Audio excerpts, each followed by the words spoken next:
Hello students. Last video में इस chapter को कंप्लीट करने के बाद इस वीडियो में हम देखेंगे कुछ प्रैक्टिस क्वेश्चंस, और ये प्रैक्टिस क्वेश्चन आपके बोर्ड एग्जाम और स्कूल एग्जाम्स दोनों के लिए इक्वली इंपॉर्टेंट है। तो आज के जो हम प्रैक्टिस क्वेश्चंस करने वाले हैं इसके लिए इम्पॉर्टेंट है कि आपका ये चैप्टर अच्छे से पढ़ा हुआ होना चाहिए, और जितने भी हमने केमिकल्स या जितने भी कंपाउंड्स पढ़े हैं उनकी फिजिकल और केमिकल प्रॉपर्टी भी आपको पता होनी चाहिए, तभी आप इन क्वेश्चंस को ईजिली कर पाओगे। तो जैसे फर्स्ट क्वेश्चन आप देख सकते हो, मैंने लिखा हुआ है a solution a substance x, कोई एक substance x used for coating iron articles. Iron articles को हम जनरली इसको यूज करते हैं, जो भी आपका सब्सटेंस एक्स है, कोटिंग करने के लिए, और उसको ऐड किया जाता है is added to blue solution of a reddish brown metal Y.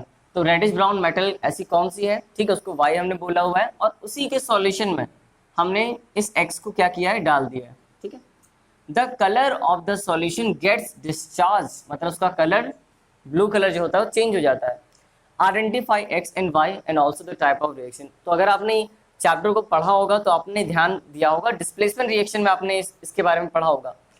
तो रेडिश ब्राउन मेटल कौन सी होती है, कॉपर होती है, और उसका सॉल्यूशन मतलब ऐसा कौन सा सॉल्ट है उसका जो ब्लू कलर का होता है, सो कॉपर सल्फेट, ठीक है। और जो हम यहाँ पर ऐसे क्वेश्चन में जितने भी हम हिंट वगैरह यूज करते हैं वो आपके चैप्टर से ही रिलेटेड होते हैं, ऐसा नहीं होगा कि चैप्टर के बाहर से या किसी और बुक से आता है, ठीक है। तो आपको ये बात समझनी है कि आपने चैप्टर में पढ़ा होगा कहीं ना कहीं।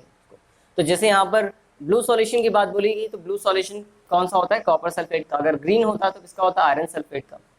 तो यहाँ पर अ सब्सटेंस एक्स, तो एक्स कौन सा हो सकता है जो कि कोटिंग में यूज होता है। तो गैल्वेनाइजेशन में आपने पढ़ा है, गैल्वेनाइजेशन में हम किसको यूज करते हैं, जिंक को यूज करते हैं। तो आपका यहाँ पर आंसर आ जाएगा, जो एक्स होगा आपका वो क्या हो जाएगा, जिंक, और जो वाई होगा वो क्या हो जाएगा, कॉपर सल्फेट, ठीक है। और जो रिएक्शन होगा वो क्या हो जाएगा, ठीक है। Also the type of reaction, तो पहले रिएक्शन लिख लेते हैं। तो यहाँ पे क्या हो जाएगा, जिंक, ठीक है, जो कि सॉलिड है, और इसको कॉपर सल्फेट के सॉल्यूशन में आपने डाला, तो क्या हो गया, ये कैसा होता है, ब्लू कलर का होता है, इसका सॉल्यूशन ब्लू कलर का होता है। और यहाँ पर zinc being more reactive than copper, ठीक है, कॉपर से ज्यादा रिएक्टिव होता है जिंक, तो उसको डिस्प्लेस कर देगा और यहाँ पर जिंक सल्फेट बन जाएगा। और जिंक सल्फेट का कलर फेड होता है, इसका कलर हट जाएगा, और यहाँ पर साथ में कॉपर अलग हो जाएगा सॉलिड के फॉर्म में, और ये एक्वस के फॉर्म में उसी सॉल्यूशन में बना रहेगा, ठीक है। और कैसी रिएक्शन है ये, क्योंकि हमें टाइप ऑफ रिएक्शन भी बताना है। तो टाइप ऑफ रिएक्शन मतलब कैसी टाइप की रिएक्शन है, so it is a displacement reaction. Displacement reaction बोले या सिंगल डिस्प्लेसमेंट रिएक्शन बोले, दोनों का मीनिंग सेम है, ठीक है। इस तरीके से आपको ऐसे क्वेश्चन के आंसर करने होते हैं। अब हम देखते हैं सेकंड क्वेश्चन। तो सेकंड क्वेश्चन भी बिल्कुल वैसा ही है जैसा अभी हमने किया। When A green iron salt, iron salt, और वो कैसा होना चाहिए, ग्रीन। तो ग्रीन आयरन सॉल्ट आपने इस चैप्टर में पढ़ा है FeSO4, ठीक है, आयरन सल्फेट। अब इसकी बात करेंगे। इज हीटेड स्ट्रांगली, और से स्ट्रांगली हीट करते हैं, so its colour finally changes to brown, ठीक है। फाइनली इसका चेंज कलर कैसा हो जाता है, ब्राउन, क्योंकि ग्रीन कलर का था, जब आपने उसको स्ट्रांगली हीट किया तो वो कैसा हो गया, ब्राउन कलर का हो गया। And order of burning sulphur, मतलब आप बर्निंग सल्फर, ऑर्डर का क्या मतलब होता है, ऑर्डर का मतलब होता है स्मेल ऑफ बर्निंग सल्फर, मतलब जब सल्फर बर्न करते हो तो आप जैसी स्मेल आती है वैसी ही स्मेल ये काम करने में होता है, ठीक है। इज गिवन आउट, तो आपको बताना है name the iron salt, name the types of reaction, और name the write the chemical equation. बहुत सिंपल है। तो आप इतना तो समझ चुके होंगे कि जो ग्रीन आयरन सॉल्ट है कौन सा होता है, यहाँ पर आपका हो जाएगा FeSO4, ठीक है। ये एक हाइड्रेटेड सॉल्ट होता है, तो बेटर है आप इसको हाइड्रेटेड फॉर्म में लिखो, .7H2O, ये इसका कंप्लीट रिएक्शन होगा, ठीक है। सो सबसे पहले हम क्या करते हैं, इसको अगर हीट करेंगे तो पहले इसका जो वाटर ऑफ क्रिस्टलाइजेशन है वो हट जाएगा, तो यहाँ पर आ जाएगा आपका FeSO4 प्लस 7H2O, ठीक है। अब उसके बाद क्योंकि आप स्ट्रांगली हीट कर रहे हो तो इसको और फर्दर आपको हीट करना पड़ेगा, तो यहाँ पर आ जाएगा आपका FeSO4, और यहाँ पर, ठीक है, थर्मल डिकम्पोजिशन होगा, और यहाँ पे आपका आ जाएगा Fe2O3, साथ में दो गैसें निकलेंगी, ठीक है, सल्फर डाइऑक्साइड और सल्फर ट्राइऑक्साइड। तो इसी की स्मेल आपको आ रही थी, ठीक है। तो यहाँ पर आप चाहो तो उसको बैलेंस कर लो, 2Fe हो गया, और ऑक्सीजन 8, यहाँ पर ऑक्सीजन कितने हो जाएंगे, 2 5, हाँ 3 8, और सल्फर कितने हो जाएंगे, 2, हाँ। अब आपकी रिएक्शन बैलेंस है, तो आपने आयरन सॉल्ट बता ही दिया क्या हो जाएगा, FeSO4.7H2 आयरन सल्फेट, ये होता है आपका ग्रीन कलर का, और जो कॉपर सल्फेट होता है वो ब्लू कलर का होता है। ठीक है, name the type of reaction, कैसे टाइप की रिएक्शन है ये रिएक्शन कैसे टाइप का है, ये रिएक्शन है आपका थर्मल डिकम्पोजिशन। डिकम्पोजिशन भी बोल सकते हो क्योंकि हम इसे थर्मली डिकम्पोज कर रहे हैं, तो बेटर है थर्मल डिकम्पोजिशन लिखें, thermal decomposition reaction, thermal decomposition reaction. ठीक है, आप ए बी और सी तीनों के आंसर आप लिख चुके हैं। केमिकल इक्वेशन जब भी हम लिखते हैं बैलेंस लिखते हैं, तो आपका बैलेंस केमिकल इक्वेशन ये आपके सामने। अब हम देखते हैं थर्ड क्वेश्चन। सो बहुत सिंपल क्वेश्चन है थर्ड वाला भी। A colourless lead salt, lead salt तो बहुत सारे होंगे, लेकिन ऐसा लेड सॉल्ट होना चाहिए जो कैसा होना चाहिए, colourless. A colourless lead salt when heated produces a yellow residue. तो यहाँ पर भी हीटिंग की बात हो रही है, मतलब वहां पर यहाँ पर भी कुछ ना कुछ डिकम्पोज हो रहा होगा, डिकम्पोजिशन रिएक्शन हो रही होगी, क्योंकि आप हीट कर रहे हो तो आपको येलो रेसिड्यू मिल रहा है, पहले कैसा था, कलरलेस था। एंड ब्राउन फ्यूम्स, और साथ में ब्राउन फ्यूम्स भी निकल रहे हैं। तो ब्राउन फ्यूम्स किसकी होती हैं, ब्राउन फ्यूम्स वैसे तो बहुत सारी गैसेस की होती है, लेकिन आपकी इस चैप्टर में जो ब्राउन फ्यूम्स आपने पढ़ा हुआ है वो केवल एक ही गैस है, और वो है नाइट्रोजन डाइऑक्साइड। तो अगर नाइट्रोजन डाइऑक्साइड निकल रही है, इसका मतलब है कि अब इससे आपको गेस करना है कि आपका सॉल्ट कैसा होगा, क्या ये नाइट्रेट होगा, यस। और लेड सॉल्ट है तो लेड नाइट्रेट बन जाएगा यहाँ पर। ठीक है, तो PbNO3 होल ट्वाइस। ठीक है, कैसे हिंट हमने लगाया कि आपका ब्राउन फ्यूम्स निकल रहा है, जो कि नाइट्रोजन डाइऑक्साइड होता है। नाइट्रोजन डाइऑक्साइड नाइट्रेट से ही निकल सकता है, तो नाइट्रेट मतलब लेड नाइट्रेट हमने यहाँ पर बना लिया, फॉर्मूला बनाना आपको आता है। अब इसको ही हम अगर स्ट्रांगली हीट करेंगे, ठीक है, तो यहाँ पे क्या बनेगा, आपका बनेगा PbO, साथ में यहाँ पर नाइट्रोजन डाइऑक्साइड, और साथ में ऑक्सीजन गैस रिलीज होगी। ठीक है, तो यहाँ पर हमें बताना है नेम द लेड सॉल्ट। तो आपका ए क्या हो जाएगा, पहले तो आप लिखोगे PbNO3 whole twice lead nitrate. B option, sorry B आपका जो पार्ट है, बी पार्ट में आपका हो जाएगा नेम द ब्राउन फ्यूम्स, तो सबको पता है नाइट्रोजन डाइऑक्साइड, और राइट द केमिकल इक्वेशन। सो देख लेते हैं बैलेंस है या नहीं है, तो Pb, ठीक है, सबसे पहले बैलेंसिंग में चेक करते हैं। हाँ, जो मेटल्स होता है, तो मेटल कौन है, Pb मतलब लेड, तो यहाँ पर Pb सेम है। NO2 तो यहाँ पर 2N, तो यहाँ पर आप चाहो तो उसको 2 कर लो। ठीक है, तो यहाँ पर 2 नाइट्रोजन हो गए। ऑक्सीजन चेक करते हैं, यहाँ पर 6, तो यहाँ पर 2 और यहाँ पर, ठीक है, यह भी आपका बैलेंस केमिकल इक्वेशन हो गया। अब हम देखते हैं क्वेश्चन नंबर 4। ये क्वेश्चन नंबर 4 आपको देखने में थोड़ा बड़ा लग रहा होगा, बट ये क्वेश्चन बहुत ईजी है, तो एक एक करके पढ़ते हैं और उसको समझने की कोशिश करते हैं। तो सबसे पहले क्वेश्चन में लिखा हुआ है a reddish brown vessel, a reddish brown vessel develops a green coloured solid X, a green coloured solid X. तो आपको यहीं पर थोड़ी हिंट मिल गई होगी कि कोई एक वेसल है, तो वेसल किसकी हो सकती है, आयरन की हो सकती है, कॉपर की हो सकती है, अब किसी और मैग्नीशियम सोडियम की तो होगी नहीं, ये तो बात पक्की है, और किसकी हो सकती है, एल्यूमिनियम की हो सकती है। तो इस तरीके से आप थोड़ा सा गेस कर सकते हो। सो जो भी रेडिश ब्राउन वेसल है आपका, ठीक है, रेडिश ब्राउन, अब आप समझ में, रेडिश ब्राउन कौन सी मेटल होती है, कॉपर, सिंपल। अब वहाँ एल्यूमिनियम तो सिल्वर कलर का होता है, तो वो तो होगा नहीं, या आयरन तो होगा नहीं, वो तो अलग ही कलर का होता है। तो यहाँ पर आपको हिंट मिल गई कि कहीं ना कहीं यहाँ पे हम कॉपर की बात कर रहे हैं, कॉपर के वेसल की बात कर रहे हैं, क्योंकि रेडिश ब्राउन बोला है। So a reddish brown vessel develops a green colour solid X. और आपने देखा है कि जो कॉपर की वेसल्स होती हैं, जब वो ओपन में रख दी जाती है, तो उस पर कोरोजन में हमने पढ़ा था कि उस पर ग्रीन कलर की लेयर डेवलप हो जाती है, तो उसी की बात हो रही है। तो ये तो कंफर्म हो गया कि ये कॉपर की बात हो रही है, ठीक है, क्योंकि इसने हिंट दे दी है डेवलप्स अ ग्रीन कलर का सॉलिड ना, when left open in air for a long time. ठीक है, सो व्हेन रिएक्टेड, और देखो यहाँ पे एक चीज और, when reacted with dilute H2SO4, मतलब जो भी आपका वेसल है अगर वो डाइल्यूट H2SO4 से रिएक्ट करेगा, it forms a blue coloured solution. तो यहाँ पे आपने पढ़ा है कि ब्लू कलर का सॉल्यूशन केवल एक ही आपके चैप्टर में है, कॉपर सल्फेट। ठीक है, कॉपर सल्फेट ये होता है पूरा फॉर्मूला। तो कॉपर सल्फेट है, तो कॉपर सल्फेट कैसे बना होगा, कॉपर से बना होगा। ठीक है, तो ये भी समझ में आ गया कि फिर डाइल्यूट H2O4 से रिएक्ट करेगा तो ब्लू कलर का सॉल्यूशन बनाएगा, along with the brisk effervescence due to colourless and odourless gas Z।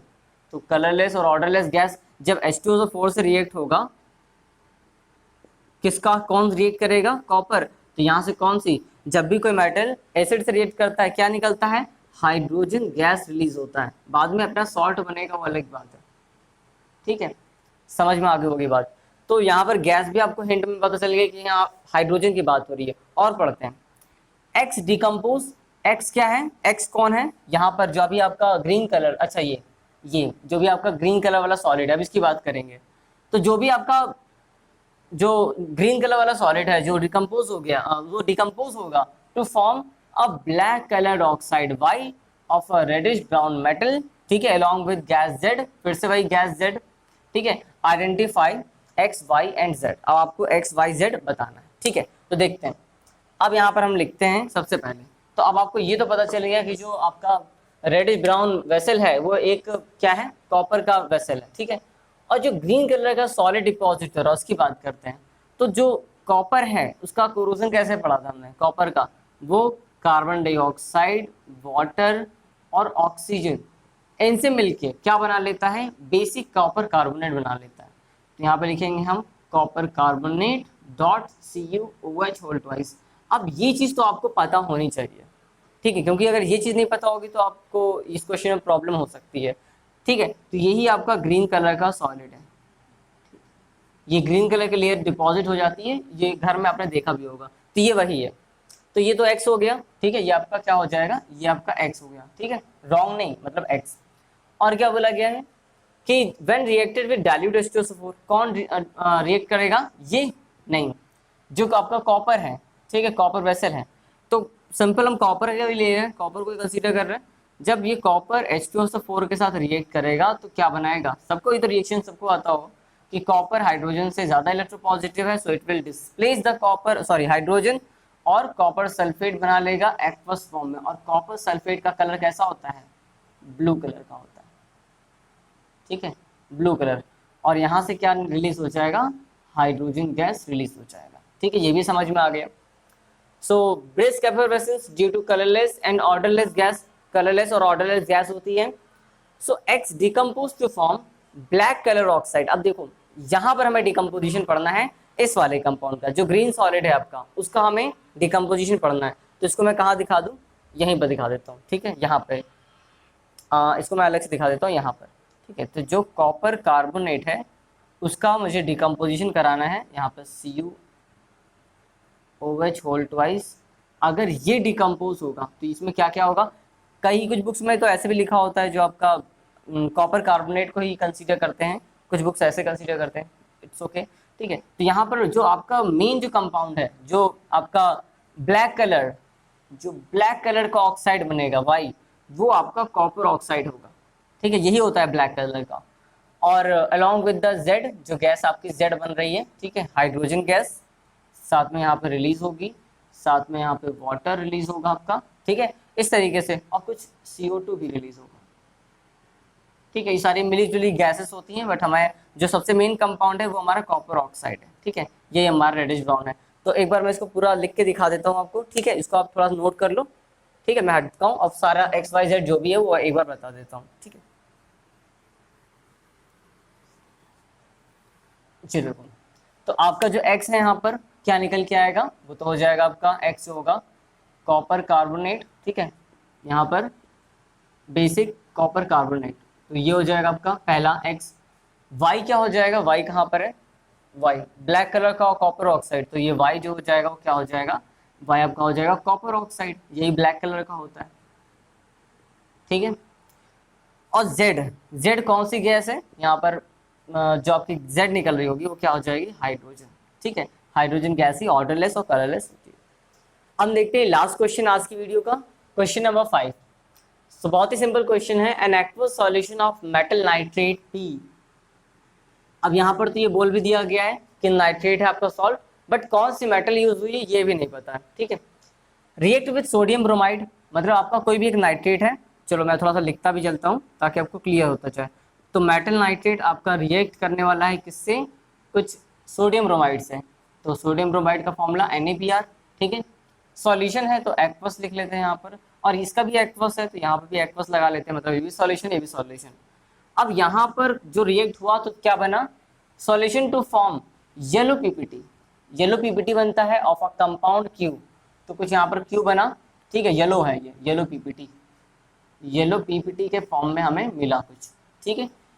Which is used in photography, जो कि फोटोग्राफी में यूज होता है। अब आपको हिंट में पता चल गया होगा कि आपने ऐसा चैप्टर में ऐसा कहाँ पर फोटोग्राफी वाले सब्सटेंस के बारे में पढ़ा है जो कि फोटोग्राफी में यूज होता है। सो वो कहाँ पर है, वो आपका होता है AgBr, ठीक है, sodium sorry silver bromide. Silver bromide use होता है आपके फोटोग्राफी में। और देखते हैं, ये हमने एक हिंट तो लगा ली है, अब देखते हैं कि ये सही है कि नहीं है।